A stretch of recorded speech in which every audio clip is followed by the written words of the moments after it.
Hello दोस्तों। आज हम इस वीडियो में उत्तराखंड पीसीएस और उत्तराखंड लोअर पीसीएस में एक सब्जेक्ट है इथिक्स नीति शास्त्र। उसमें जो है एक टॉपिक है भावात्मक बुद्धि, उसके बारे में पढ़ेंगे। तो आज हमारी ये पहली वीडियो है। इसमें जो है हम इथिक्स के जो हैं जो टॉपिक दिए गए हैं हमारे उत्तराखंड पीसीएस और लोअर पीसीएस में, तो उसके बारे में हम पढ़ेंगे। तो उत्तराखंड पीसीएस में पेपर 6 और जीएस का पेपर 4 जो है वो इथिक्स का है, पूरे 200 मार्क्स का है। तो इसमें एक टॉपिक है भावात्मक बुद्धिमत्ता, भावात्मक समझ। तो इसके बारे में आज हम इस वीडियो में पढ़ेंगे और इसके बाद एक एक वीडियो में हम जो है इसके सारे टॉपिक कवर कर देंगे। तो ये वाला तो आपका हो गया उत्तराखंड पीसीएस का, ये पूरा पेपर है 200 मार्क्स का। तो इसमें इथिक्स है और जो लोअर पीसीएस है उसमें भी इथिक्स इस बार पूछी जा रही है। 2 पेपर जो है जीएस के जोड़े गए हैं, उसमें जो मानवीय मूल्य, कार्य संस्कृति एवं सिविल सेवा अभिरुचि जो है इसमें जोड़ी गई है। तो इसमें देख लेते हैं संवेगात्मक बुद्धि जो है, ये वाला टॉपिक आपका तैयार हो जाएगा इस वीडियो को देखने के बाद। तो इसके भी सारे टॉपिक कवर हो जाएंगे अगर आप इस सीरीज को कंटिन्यू देखेंगे। तो शुरू करते हैं। भावात्मक बुद्धिमत्ता क्या होती है?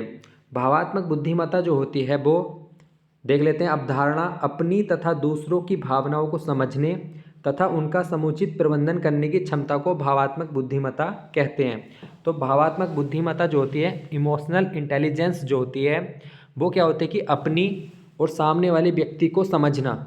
अगर कोई व्यक्ति है या कोई आपका मित्र है तो आप उससे मिले तो उसका क्या रिएक्शन है, उस रिएक्शन के आधार पर जो है मतलब बहुत सारी चीज़ें हैं जिससे आप उसकी जो है मन की स्थिति को समझ सके, उसे भावात्मक बुद्धिमत्ता कहते हैं। तो देख लेते हैं दूसरे शब्दों में, अपनी भावनाओं को परिस्थिति के अनुसार नियंत्रित व निर्देशित कर पारस्परिक संबंधों को विवेकानुसार और सामंजस्यपूर्ण तरीके से प्रबंधन करने की क्षमता भावात्मक बुद्धिमत्ता या भावात्मक समझ या मनोवैज्ञानिक समझ या सांवेदिक बुद्धि कहलाती है। तो इसमें आपको मैं एक बेसिक सी थ्योरी बता देता हूँ कि अगर आप अपने किसी मित्र से मिले और उसका फेस देख के आपने थोड़ा अनुमान लगाया कि वो थोड़ा गुस्से में है, तो आपका जो है अगर भावात्मक बुद्धिमत्ता आपकी अच्छी है तो आप समझ जाएंगे कि उसका किस वजह से है। तो आपको उस पर तुरंत रिएक्शन नहीं करना कि आप वो, अगर आप उसे कहें कि वो लड़के आया हुआ है या कुछ करके आया हुआ है तो आप उस पर तुरंत रिएक्शन ना करें, उसको समझें, उसके फेस का रिएक्शन देखें और उसको जानने की कोशिश करें कि वो किस वजह से जो है परेशान है और उसका फिर समुचित प्रबंधन करने की कोशिश करें। अगर लग रहा है कि आपको वो किसी वजह से परेशान है और दोनों के बीच में आप में थोड़ा सा तनाव है तो आप उस समय अपने आप को कंट्रोल करें। तो वही भावात्मक बुद्धि होती है कि जो अपनी समझ को, अगर आपके पास अच्छी समझ है तो आप वहाँ पे जो है उस चीज़ स्थिति को जो है कंट्रोल कर लेंगे। तो यही जो है भावात्मक समझ जो है लोक प्रशासन में भी होती है। जो अधिकारी होते हैं, पीसीएस आईएएस अधिकारी जो होते हैं, उनमें जो ये समझ होती है तभी इतना बड़ा क्षेत्र जो है वो कवर कर पाते हैं। तो ये भावात्मक बुद्धिमत्ता होती है, इसको मैंने बेसिक में समझा दिया है। अब इसको लिखना कैसे है, ये तो डेफिनेशन हो गई। एक आध अवधारणा, या अगर आपको वहाँ पे पेपर में 1 या 2 अवधारणा याद आ जाती हैं तो आप इसको यहाँ पे नोट कर सकते हैं। व्यक्ति की सफलता में बौद्धिक पक्ष से ज़्यादा भावात्मक पक्ष को महत्व दिया जाता है। मतलब बौद्धिक पक्ष से भी ज़्यादा इसको भावात्मक पक्ष को महत्व दिया जाता है सफलता में, क्योंकि कोई भी व्यक्ति जब ही सफल हो पाता है जब वो अपने गुस्से पे कंट्रोल करे या सामने वाले व्यक्ति को समझे, तभी उस चीज़ पे जो है काबू पाया जा सकता है। सोरेन किरकेगार्ड ने मनुष्य की पहचान उसकी भावनाओं से होनी चाहिए, इन्होंने कहा था। फिर डैनियल गोलमैन ने कहा कि emotional intelligence why it can matter more than IQ. इन्होंने एक पुस्तक दी थी जिसने भावात्मक बुद्धिमत्ता को विश्व विख्यात बना दिया। मतलब इस पुस्तक में जो है भावात्मक बुद्धिमत्ता का इन्होंने जिक्र किया था, इससे जो है इस टॉपिक को जो है पूरे विश्व में जो है विख्यात बना दिया गया। भावात्मक बुद्धिमत्ता देख लेते हैं, अपनी व दूसरी भावनाओं को समझने तथा उनको समुचित प्रबंधन करने की क्षमता। वही चीज़ें मैंने आपको बता दिया। और ये तो हो गया ईआई, इमोशनल इंटेलिजेंस, और ये वाला हो गया हमारा आईक्यू, बुद्धि लब्धि। किसी व्यक्ति की कौशल सीखने की क्षमता एवं योग्यता, उन्हें समझने और प्रयोग करने की क्षमता जो है वो क्या कहलाती है, बुद्धि लब्धि कहलाती है। अब देख लेते हैं भावात्मक बुद्धिमत्ता से संबंधित मॉडल दिया गया है। तो ये 2 मॉडल हम इसमें पढ़ेंगे।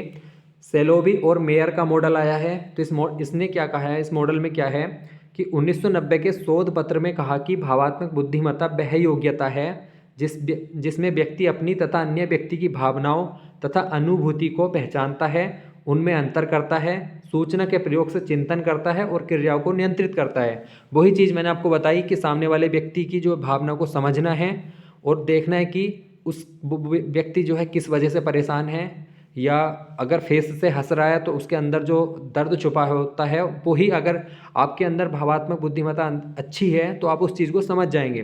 फिर जो है उस पर चिंतन करना है और उन क्रियाओं को जो है फिर नियंत्रित करना है। तो यही है इसमें। इसके लिए 4 योग्यताएं इन्होंने बताई हैं कि भावात्मक, तो भावनाओं को प्रत्यक्ष करने की क्षमता। तो भावनाओं को प्रत्यक्ष करने की क्या क्षमता है कि इसमें जो है अगर सामने वाले व्यक्ति को देखकर, सुनकर या स्पर्श करने के माध्यम से आपको पता चल जाए। कभी कभी हमें लगता है कि सामने वाला व्यक्ति जो है उसकी आवाज़ सुन के ही हमें पता चल जाता है कि वो परेशान है या खुश है, मतलब कोई सी भी एक्टिविटी हो सकती है।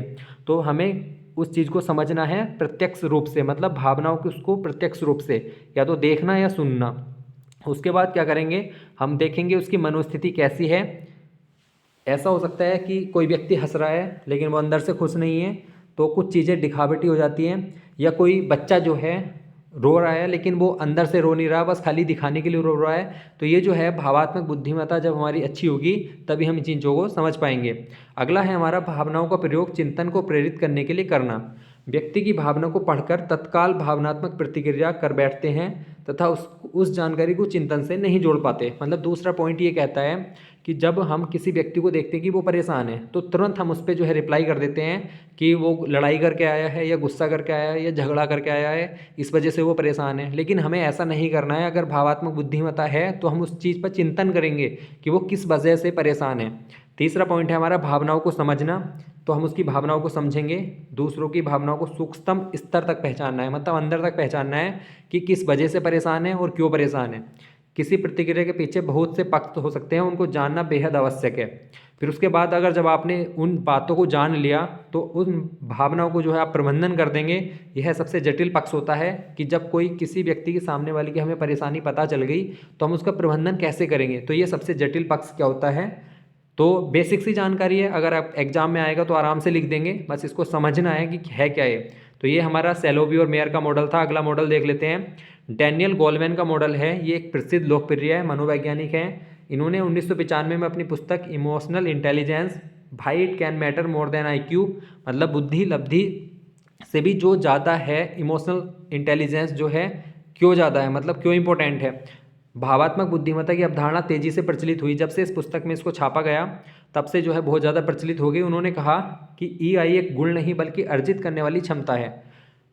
जो सफलता व्यक्ति को मिलती है, मतलब इसमें साफ साफ कहा गया है कि जो सफलता व्यक्ति को मिलती है वो 80% उसमें रोल जो है वो EI का होता है, मतलब भावात्मक बुद्धिमत्ता का होता है। अगर किसी व्यक्ति के अंदर भावात्मक बुद्धिमत्ता अच्छी है तो वो 80% तक सफल हो सकता है, क्योंकि उसने अपनी भावनाओं को कंट्रोल कर रखा है। मैक्सिमम आजकल जो है यही होता है कि हम अपनी भावनाओं को कंट्रोल नहीं कर पाते, कि अगर हम पढ़ना चाहते हैं लेकिन हम पढ़ नहीं पाते क्योंकि अन्य चीज़ों से हमारा इतना अट्रैक्शन होता है, तो हम अपने आप पे कंट्रोल नहीं कर पा रहे हैं।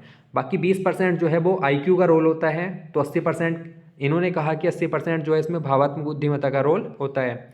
इन्होंने इसको 5 योग्यताओं या क्षमताओं का समूह माना है। क्या क्या हो सकता है, जिसमें स्व जागरूकता, जिसे हम कहेंगे सेल्फ अवेयरनेस, मतलब स्व जागरूकता की हमारे अंदर कितनी जागरूकता है कि अपनी भावनाओं और अनुभूति, स्वभाव, मूल्यों, उद्देश्य, क्षमता को स्पष्ट ज्ञान होना। मतलब हमारी जो है कि हमारे जो अंदर गुण हैं उनको हमें पहचानना है कि हम सामने वाले व्यक्ति को कैसे उसको हैंडल कर सकते हैं। साथ में यह समझना है कि मेरे व्यक्ति को दूसरों पर क्या, कितना और कितना प्रभाव पड़ेगा। तो अगर कोई किसी व्यक्ति से हम परिचित हो रहे हैं तो उस पर हमारा क्या प्रभाव पड़ रहा है, उस चीज़ को भी हमें समझना चाहिए। तो वो हमारे अब जो प्रभाव पड़ रहा है तो उसकी जानकारी हमें खुद भी होनी चाहिए। तो उसे कहते हैं सेल्फ अवेयरनेस, स्व जागरूकता। अब अगला है हमारा आत्मनियमन। अपनी भावनाओं के स्वभाव, आत्मनियमन हो गया हमारा रेगुलेशन। अपनी भावनाओं के स्वभाव, उनकी तीव्रता तथा उनकी अभिव्यक्ति को प्रबंधित करना। तो इसमें क्या है कि आत्मनियमन क्या होता है कि भावना की प्रकृति उचित नहीं है तो अभिव्यक्ति करने से रोक देना। जैसे क्रोध पर हिंसा का भाव आए तो रोक देना। मतलब अगर किसी बात पे आपको क्रोध आ रहा है तो उस पर जो है इतना क्रोध ना आ जाए कि जो है सिचुएशन बिगड़ ही जाए, तो उस पर जो है अपने आप को कंट्रोल कर लेना। पूरी जो है भावात्मक बुद्धिमत्ता में यही चीज़ें लिखी हुई है जो मैंने शुरू में बेसिक बता दिया है। भावना सही है तो तीव्रता गलत है तो उसका संतुलन करना। जैसे छोटी गलती पर किसी बच्चे को बेरहमी नहीं मानना है। अगर किसी बच्चे ने गलती कर दी है तो वो छोटी गलती है, गुस्सा तो आपको आया है, लेकिन उस पर जो है इतना दंड नहीं देना है जो सिचुएशन आउट ऑफ कंट्रोल हो जाए। फिर अगला है, अभिव्यक्ति को नियंत्रित करना बेहद आवश्यक है कि जो व्यक्ति क्रोध को नियंत्रित नहीं कर पाते उनके सफल होने की संभावना कम हो जाती है। तो ये जो है इन्होंने आत्म नियमन में कहा। अगला है हमारा आत्म अभिप्रेरण। उद्देश्य काफ़ी दूर होने पर बाहर से पर्याप्त अभिप्रेरणा उपलब्ध न होना, यह क्षमता होनी चाहिए कि वह स्वयं को निरंतर प्रेरित करे। तो इसमें क्या है, जो बच्चे तैयारी कर रहे हैं उनके लिए बहुत इंपॉर्टेंट है कि इसमें जो है आत्म अभिप्रेरण मतलब खुद को कैसे मोटिवेट करना है। तो उसमें क्या होता है कि जब तैयारी कर रहे होते हैं तो कई बार हम असफल हो जाते हैं। उस असफलता के बाद भी जो है हमें आगे बढ़ते जाना है। जिस चीज़ की हमें दिक्कत आई है असफलता होने में, उस चीज़ को हमें हटाकर फिर से आगे बढ़ते रहना है। समानुभूति क्या होती है कि दूसरों की अनुभूति और भावनाओं को सटीक रूप से पढ़ने की क्षमता जो होती है वो समानुभूति होती है। अगर कोई व्यक्ति अपनी भावनाओं को छिपा रहा है तो हमारे अंदर जो है अगर भावात्मक बुद्धिमत्ता है तो हम उस चीज़ को पहचान लेंगे कि ये व्यक्ति जो है इस चीज़ को छुपा रहा है। सामाजिक दक्षताएं क्या हैं कि व्यक्ति को अपने संबंधों को इस प्रकार बनाना चाहिए कि उसे स्वयं व दूसरों का भी लाभ हो। सामाजिक दक्षताएं ये है कि अपने संबंध जो है इस प्रकार से बनाएं कि अगर संबंध खराब होने की हो तो उसे समाधान करना चाहिए, ना कि जो है संबंध खत्म करना है। अगर किसी व्यक्ति से आपके संबंध खराब हो रहे हैं तो उसे जो है आप उसको सुलझाएं, ना कि उसको समाप्त करना या खराब ही रहने देना, ये उचित नहीं है। तो ये जो है मॉडल हमारा हो गया। ये मॉडल दिया था हमारा डैनियल गोलमैन का, ये भी भावात्मक बुद्धिमत्ता से संबंधित है, तो ये भी एग्जाम में आ सकता है। तो एग्जाम में हमारे जो है 100 वर्डों में आ सकते हैं और एक 150 वर्ड में है, मतलब 10 क्वेश्चन 150 वर्ड के हैं और 10 क्वेश्चन हमारे 100 वर्ड के हैं। तो मैक्सिमम हमें 150 वर्ड में तैयार करके चलना है। भावात्मक बुद्धिमत्ता के दक्षता क्षेत्र क्या हैं, तो अपनी भावनाओं संवेगों से परिचित होना, पढ़ लिया हमने। अपने संवेगों पे नियंत्रण करना मतलब अपने क्रोध गुस्से पे मतलब कंट्रोल करना है। स्वयं का हौसला बनाए रखना है, खुद को मोटिवेट करना है। अगर हम हार भी जाते हैं तो हम उसे फिर से जो है रीस्टार्ट करके हम उसे फिर से तैयार करेंगे। दूसरों की भावनाओं को समझना है और संबंध निर्वाह जो है मतलब संबंध जो है अच्छे बनाए रखने हैं। तो ये भावात्मक बुद्धिमत्ता के दक्षता क्षेत्र है, मतलब इसमें जो है अगर हम निपुण हो जाते हैं तो हमारे अंदर भावात्मक बुद्धिमत्ता जो है बहुत अच्छे से विकसित हो जाएगी। अगला है कि शासन प्रशासन में भावात्मक बुद्धिमत्ता की उपयोगिता क्या है। प्रशासन में देख लेते हैं, सबसे पहले बहुत इंपॉर्टेंट है। अगर पीसीएस अधिकारी जो होते हैं, एक प्रकार से हम स्टेट की देख लेते हैं जो सबसे बड़ी सेवा है, तो उसमें क्या होता है कि कल्याणकारी राज्य की निरंतर बढ़ती अपेक्षाएं, मतलब गवर्नमेंट जो है बहुत विकास कर रही है तो उसमें जो है राज्य की निरंतर बढ़ती अपेक्षाएं हैं। गठबंधन की राजनीति है, उसके कारण जो है दबाव रहता है, परस्पर विरोधी तथा कठिन दबाव, मीडिया का दबाव, सिविल सोसाइटी का दबाव, जिस पर सिविल सेवकों से तत्काल परिणाम चाहते हैं। तो जो सिविल सेवक होते हैं उन पे जो है तत्काल परिणाम की अपेक्षा की जाती है, तो इसके कारण उन पर जो है दबाव रहता है। तो इस दबाव को जो है हैंडल करने के लिए इतनी जटिल परिस्थिति में भी वही सिविल सेवक सफल हो पाएगा जिसमें तनाव प्रबंधन तथा अपनी एवं दूसरों की भावनाओं के प्रबंधन की क्षमता अधिक होगी। तो जिसमें भावात्मक बुद्धिमत्ता है वो ही इस सिचुएशन को हैंडल कर सकता है। मान लीजिए कोई सिचुएशन बिगड़ी हुई है, तो अगर वहाँ पे सिविल सेवक जो है अगर वो भी आके अपना गुस्सा दिखाए या उन पे इस प्रकार की घटनाएं जैसे लाठीचार्ज हुआ, इस प्रकार की जो घटनाएं होती हैं, ये ना करके जो है उनसे बातचीत करे, कोई भी अधिकारी हो उस सिचुएशन को कंट्रोल करने की कोशिश करे, तभी बातचीत से जो है हल सोल्व हो गया, तो वही जो है अच्छे अधिकारी होते हैं जिसमें इन प्रकार के गुण होते हैं। सांवेदिक दक्षता लक्ष्यों को प्राप्त करने के लिए भावात्मक बुद्धिमत्ता का प्रयोग कुशलतापूर्वक किया जाना चाहिए, बिल्कुल सही बात है। इसमें वरिष्ठ कनिष्ठ संबंध, जनता के साथ संबंध, काम के प्रति हौसला बढ़ाना, पदोन्नति प्रशिक्षण, चयन लाभ आदि दिया जाता है। तो जो अधिकारी है वो अपने जो जूनियर होते हैं उनके साथ भी अच्छा व्यवहार रखें, तभी जो है सक्सेस मिल पाती है। लोक सेवकों से आवश्यकता है कि जनता से प्रत्यक्ष रूप से जुड़ा हो और भावात्मक बुद्धिमत्ता से युक्त हो। शासन में की बात करें तो शासन में जैसे कई सारे कभी कभी जैसे अभी हाल ही में यूसीसी आई है, तो उस पर जो है कम से कम 2 लाख लोगों से ऊपर जो है उनकी राय जानी गई है। तो उसमें शासन के जो निर्णय होते हैं उसमें भी अगर जनता को इंक्लूड किया जा रहा है तो ये बहुत इंपॉर्टेंट है। तो शासन में भी भावात्मक बुद्धिमत्ता है, तो इसी प्रकार से जो है जनता के सुझाव लिए जा रहे हैं, तो ये भी इंपॉर्टेंट है। आगे देखते हैं ईआई के सकारात्मक प्रभाव क्या हैं। तो प्रशासनिक कार्यों में सकारात्मक पक्ष उभर कर सामने आते हैं, मतलब अगर भावात्मक बुद्धिमत्ता है, इमोशनल इंटेलिजेंस है, तो क्या है सकारात्मक पक्ष ही उभर के आएंगे, मतलब जो कोई सिचुएशन बिगड़ी हुई है वो भावात्मक बुद्धिमत्ता से सोल्व हो जाती है, तो फिर जो है सिचुएशन संभल जाती है। प्रत्यक्ष रूप से विद्यमान चुनौतियों से निपटने के लिए आंतरिक बल मिलता है, कोई भी, ठीक है, बिल्कुल सही है। अगर आपके अंदर ये है तो आप कोई भी सिचुएशन जो है आसानी से सोल्व कर लेंगे। प्रशासनिक कार्यों को सही दिशा में विकास मिलता है, बिल्कुल सही है। मानवता के तर्क कार्य करते हैं, कार्य में सफलता की संभावना बढ़ जाती है, तो ये जो है हमारे सकारात्मक है। अब देखते हैं ईआई से सहायता, किस क्या क्या सहायता मिलती है। अगर हमारे अंदर भावात्मक बुद्धिमत्ता है तो हम क्या क्या कर सकते हैं। कार्यस्थल पर बेहतर पारस्परिक संबंध बना सकते हैं, सौहार्दपूर्ण माहौल बनाए रखने में हम कायम हो सकते हैं, अधीनस्थों की मनोवृत्ति की सही पहचान कर सकते हैं, जो हमारे जूनियर होंगे तो उनकी हम अच्छी पहचान कर सकते हैं, नकारात्मक आवेगों पर नियंत्रण कर सकते हैं। अगर हमारे अंदर भावात्मक बुद्धिमत्ता है तो जैसे गुस्सा आना या किसी को डांटना, किसी को बिना वजह ज़्यादा दंड देना, तो इन चीज़ों पर हम कंट्रोल कर सकते हैं। कब कर सकते हैं, जब हमारे अंदर ईआई विकसित है। सही समय पर उचित कार्य कर सकते हैं, अंतर व्यक्तिक संचार कौशल कर सकते हैं। ईआई का महत्व क्या है, प्रशासन को कौशल संचालन में सहायता करती है, अपने एवं दूसरे के संवेगों को समझने में, उचित निर्णय लेने में, तो ये ईआई का महत्व हो गया। अब देख लेते हैं व्यक्तिगत भिन्नता क्या है, इंडिविजुअल डिफरेंस क्या है। तो प्रकृति का स्वाभाविक गुण है कि सभी व्यक्ति समान तो हो नहीं सकते, तो दो व्यक्तियों के व्यक्तित्व एवं क्रियाओं में जो अंतर होता है, मतलब पर्सनैलिटी में जो अंतर होता है, उसे व्यक्तिगत भिन्नता कहते हैं। सभी के बौद्धिक स्तर, रुचियाँ, अभिवृत्ति, योग्यताएं, आकांक्षाएं एवं आवश्यकताएं भिन्न भिन्न होती है। किसी व्यक्ति को किसी चीज़ में रुचि है, किसी को किसी में रुचि है, कोई किस प्रकार का गुण रखता है, कोई किस प्रकार का रखता है, तो ये सारी जो है विभिन्नताएं हर व्यक्ति में होती हैं, तो दो व्यक्तियों में समान नहीं होती हैं। प्लेटो ने अपनी पुस्तक में व्यक्तिक भिन्नताओं का अध्ययन किया, तो आपको एक आध ये डेफिनेशन जरूर डालनी है आंसर में। जेम्स ड्रेवर एक समूह के सदस्यों में समूह के मध्यमान से मानसिक या शारीरिक विशेषताओं का विचलन। भिन्नता के कारण क्या हैं, तो आनुवंशिक व्यक्तिक भिन्नता का प्रमुख कारण वंशानुक्रम है, मतलब जो आनुवंशिकी है उसके कारण, जैसे प्रत्येक व्यक्ति में जो जीन्स होते हैं उसके कारण जो है भिन्नता आती है। पीटरसन क्या कहते हैं, व्यक्ति को उसके माता पिता के द्वारा उसके पूर्वजों से प्रभाव प्राप्त होता है, वही वंशानुक्रम है, मतलब जो अपने पूर्वजों के जो गुण हैं वही बच्चे में चले जाते हैं, उसके कारण भी भिन्नता होती हैं। तो भिन्नता के क्या क्या कारण हो सकते हैं, आनुवंशिकता हो सकती है, बिल्कुल सही बात है, जो माँ बाप के गुण होते हैं वही बच्चे में आ जाते हैं। वातावरण, कैसा माहौल है, कहीं मतलब ठंड ज़्यादा पड़ती है तो वहाँ पे जो है अलग तरीके के लोग मिलेंगे, जहाँ पे गर्मी ज़्यादा पड़ती है अलग तरीके के मिलेंगे। आयु एवं बौद्धिक स्तर, मतलब बच्चा जब छोटा होता है तो उसमें और भिन्नताएं होंगी, बड़ा हो जाता है तो और भिन्नताएं होंगी। सांस्कृतिक, आर्थिक, शिक्षा, मतलब वहाँ पे डेवलपमेंट कितना है, जैसे इकोनॉमिकल एजुकेशन के उससे, कल्चर से, तो उस तरह से भी भिन्नता आती हैं। जो उत्तर एरिया में लोग रहते हैं, नॉर्थ में रहते हैं भारत में, वो अलग हैं, साउथ में अलग संस्कृति है, तो उससे भी भिन्नता आती हैं। लिंग भेद जो है, मनुष्य, महिला और पुरुष में भी अलग अलग भिन्नताएं हैं। तो इस प्रकार से ये जो टॉप पॉइंट हैं, इनसे जो है व्यक्तिगत भिन्नता के कारण कारक हैं ये। अब देख लेते हैं बुद्धि।